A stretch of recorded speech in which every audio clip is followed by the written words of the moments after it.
All right, back on the outline, we're on 2B. There's a character in the Revelation called the false prophet, uh, mentioned just a couple of times, and it is actually the beast from the earth. And that's inferred from these passages.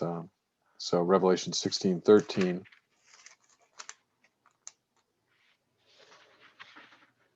Then I saw three evil spirits that looked like frogs. They came out of the mouth of the dragon, so that's the devil, out of the mouth of the beast, and out of the mouth of the false prophet. I think this is the first time the false prophet's introduced. And then the false prophet is mentioned again in 1920. This is after the destruction of Babylon, 1920. Then I saw the beast and the kings of the earth and their armies gathered together, verse 19, to make war against the rider on the horse and his army. But the beast was captured, and with him the false prophet who had performed the miraculous signs on his behalf. With these signs he had deluded those who had received the mark of the beast and worshipped his image. The two of them were thrown alive into the fiery lake of burning sulfur. The rest of them were killed with the sword that came out of the mouth of the rider on the horse, and all the birds gorged themselves on their flesh. So the beast here is captured with the false prophet. They're thrown into the lake of fire. The false prophet is described as the one who had performed miraculous signs on behalf of the beast. That's how the second beast is described, and mentions the mark of the beast and that he deluded those people who received the mark of the beast. That's also parallel with the description of the beast out of the earth. So it's just another name, false prophet. And it's the second beast is always mentioned either as the beast here, the second beast, or as the false prophet in relation to worship, in relation to loyalty and religious loyalty. And so this is another indication that it is the religious leaders that's being spoken of here. Some people have seen in the beast out of the earth or the false prophet, they have seen what was called the emperor cult, C-U-L-T, cult. There was a propaganda loyalty organization, group, machine, whatever you want to call it, that was actively promoting loyalty to the emperor. And that makes sense, except they weren't involved that much in the persecution of Christians.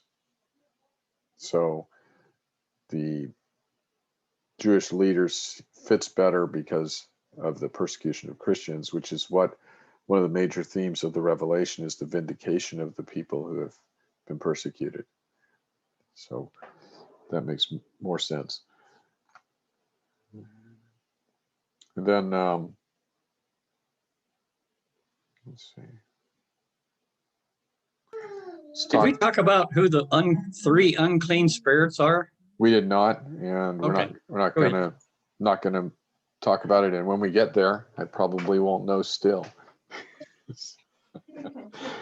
There are things in the Revelation that it's just there are so many different interpretations of that it takes a really long time to think through them, what they are. And there are other places where people generally just say, I don't know. I just don't know what that is.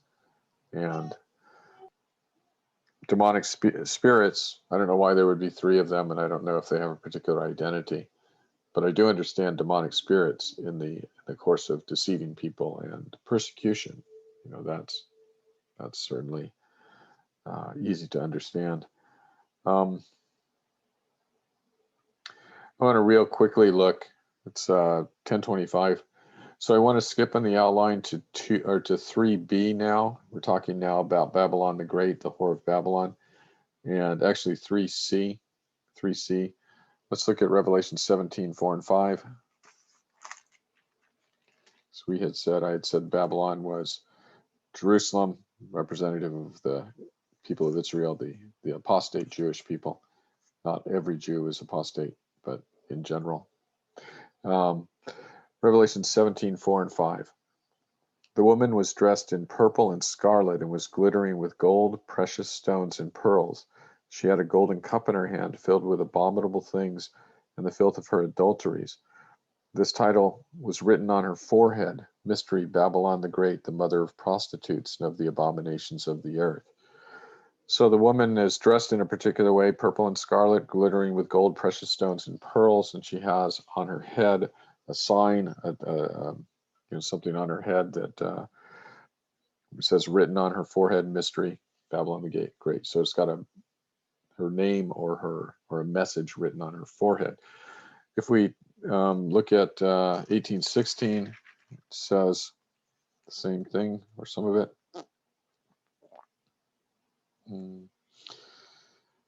It's the fall of Babylon. Woe, woe, O great city, dressed in fine linen, purple and scarlet, and glittering with gold, precious stones, and pearls. In 1 hour, such great wealth has been brought to ruin. Now, if we go to Exodus 28, we'll see that this is the attire of the high priest. Exodus 28.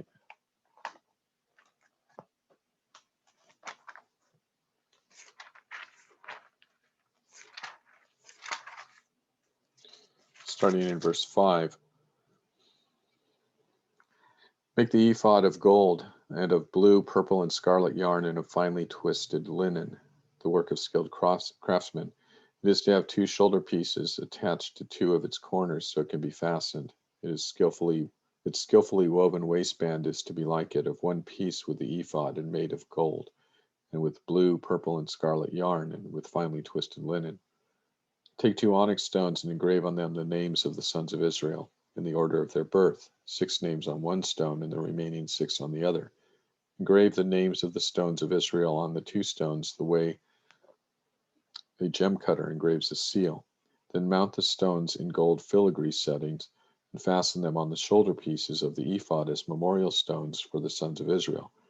Aaron is to bear the names on his shoulders as a memorial before the Lord.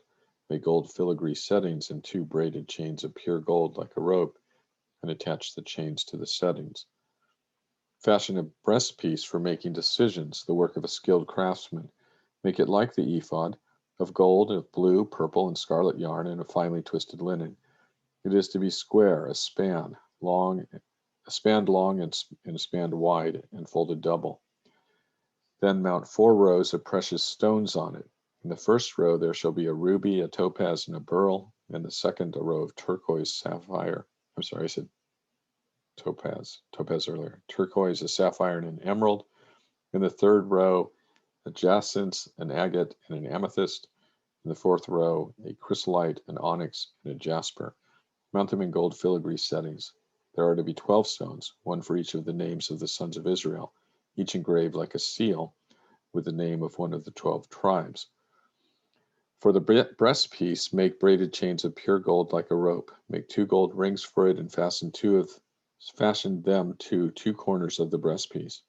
Fasten the 2 gold chains to the rings at the corners of the breastpiece, and the other ends of the chains to the 2 settings, attaching them to the shoulder pieces of the ephod at the front.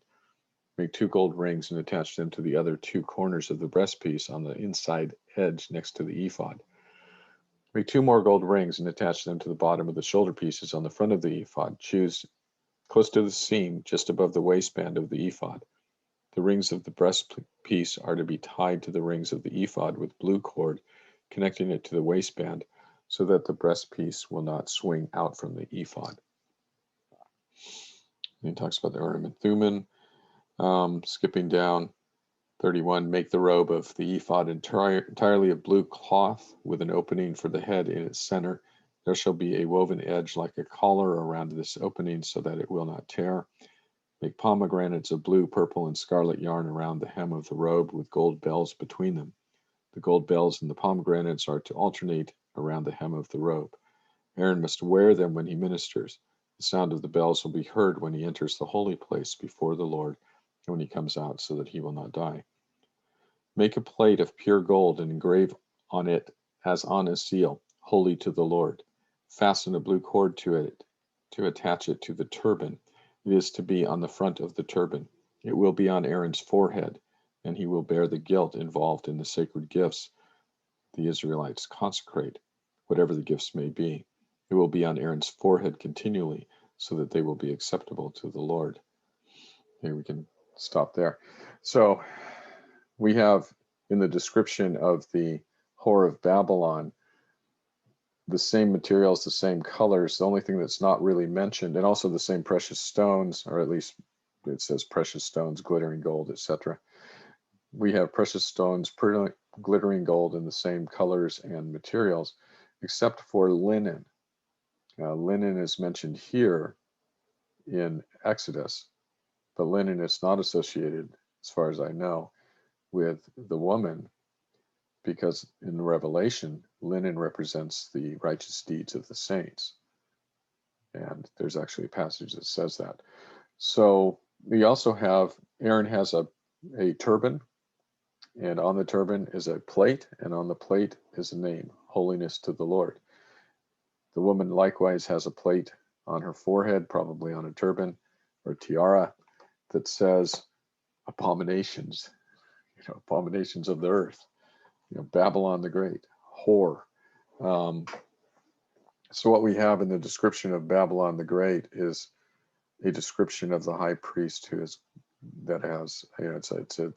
a parallel description. The woman of Babylon, the whore of Babylon, is being described as wearing the attire of the high priest. And so the Jewish system, the Jewish people, it's another evidence that what we're talking about when we talk about Babylon the Great, the whore of Babylon, is associated with the Jewish people. It's the Jewish people. I think the most convincing evidence, though, is the one that says what she does. She's full of the blood of the saints, and she's killed, destroyed, because in her was found all the blood of all the saints and prophets who had been killed since the beginning of time. So it can't possibly be Rome. It's the same city that Jesus describes with those same words in Matthew 23. He says, "What prophet have you not killed? Jerusalem, Jerusalem." So what we have here is the picture of Jerusalem as a whore. It's the religious picture of Jerusalem. Jerusalem as a unfaithful harlot to God. And what this is going to lead to in the Revelation is, you remember at the end of the Revelation, what comes down from heaven? It's the new Jerusalem adorned as a bride, and we have the wedding of the Lamb. So what we have here is a picture of the putting away of the unfaithful bride, the unfaithful wife, and taking the faithful bride. So you have that's the two pictures that dominate the second half of the Revelation. It's the unfaithful bride and the faithful pure bride. So adulterous. This is why Jesus, I think, uses the term adulterous generation when he speaks about his own generation. And it's interesting to note regarding that term, adulterous generation, that it appears in Matthew, Mark, and Luke, but not John. Just like the Olivet Discourse appears in Matthew, Mark, and Luke, and not John.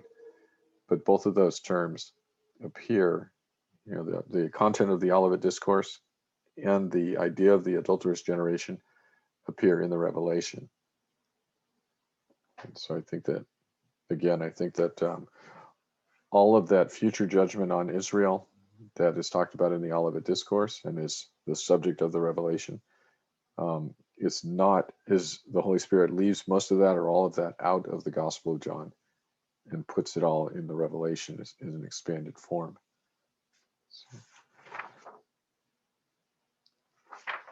So that's what I had for today. Sorry for the interruption in the middle.